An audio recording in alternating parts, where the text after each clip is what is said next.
Volám sa Elena Petroková. Vyrastala som v malej dedinke, v ktorej bolo 32 domčekov.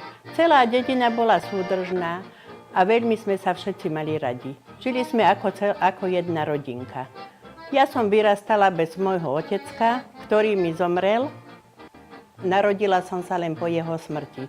Takže sme mali dosť ťažký život, hoci bolo dobre vtedy, len o to bolo ťažšie, že som bola bez otecka.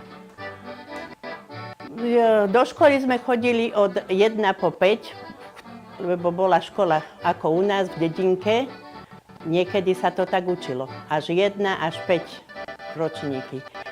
Cez prestávky sme sa hrávali, zbierali sme čerešničky, lebo sme mali na dvore čerešne a bolo to veľmi príjemné.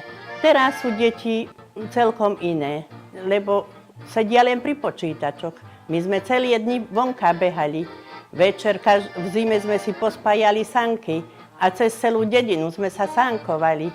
To bolo tak krásne. Niektoré staré babky sa na nás aj hnevali, posýpali nám popolom dráhu, no ale aj tak sme nedbali, išli sme. Bola to láska pre celú dedinu. Úplne všetci sme sa mali tam radi. Boli sme združení ako jedna rodina. To bolo tak nádherné. Teraz sa sused nepozná so susedom, ako vtedy to bolo. Bývali tam dožinky, lebo boli aj malé družstvá založené. A tak to išlo ďalej.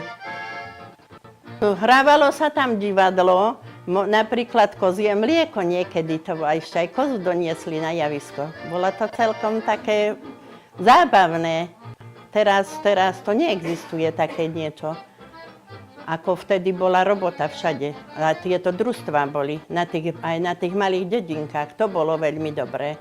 Napríklad aj moja mamina bola skupinárka a ja som s ňou chodila merať.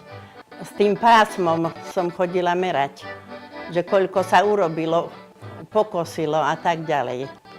Tak veselo bolo, no proste. A mali sme aj kúpalisko na Poproču, ale to už bolo pozdejšie. Urobené to bolo len kvôli požiarom, no ale my ako deti sme sa tam kúpali, naučili sme sa tam aj kúpať, plávať. Tu sme odfotení s mojou mamou, brat a ja, Elena Petroková. No.